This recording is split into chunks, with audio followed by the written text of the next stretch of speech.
అమరావతిని ఎవ్వడు ఆపలేడు, ఎవ్వడు కదపలేడు. ఇది చంద్రబాబు గారి దగ్గర నుంచి పలువురు మంత్రులు మాట్లాడుతున్నారు. జగన్ కూడా నేనేం కదుపుతానంటలేదు, లేకపోతే మారుస్తానంటలేదు. రాజధానిలోకి ఇప్పుడు మొన్న మావిగన్ అన్నాడు, నిన్న విజయవాడ అన్నాడు. మళ్ళీ అదొక సెటైర్ వేస్తున్నారు. మావిగన్ అంటే అందులోనే కదా విజయవాడ కూడా ఉంది. ఇక్కడ బేసిక్ ఒకటే, ప్రజలు తేల్చుకోవాల్సింది. 29 గ్రామాల రాజధాని, 3 నగరాల రాజధాని. హైదరాబాద్, బెంగళూరు, చెన్నైలతో పోటీ పడేది 29 గ్రామాల, 3 నగరాలతో కూడినటువంటి మహారాజధాని. ఇది సింపుల్. అలా కాకుండా దాన్ని వక్రీకరించుకుని చెప్పుకుంటే ఉపయోగమే ఉంది. నా క్రాంతి కుమార్ పరామర్శించడానికి వెళ్ళినప్పుడు ఇదే రాజధాని అమరావతి కాదు విజయవాడ రాజధాని అతను చెప్తోంది మొదటి నుంచి అదే. విజయవాడ, గుంటూరు, మచిలీపట్నం కలిపాడు అన్నాడు దాన్ని. ఇదివరకు విజయవాడ, గుంటూరు అనుకున్నాడు, మచిలీపట్నం కూడా.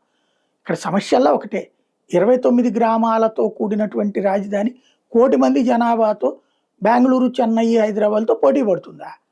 అదేదో విజయవాడ, గుంటూరుని వీళ్ళే కలిపేస్తే జగన్ చెప్పే మావిగానికి విలువ ఉండదు కదా.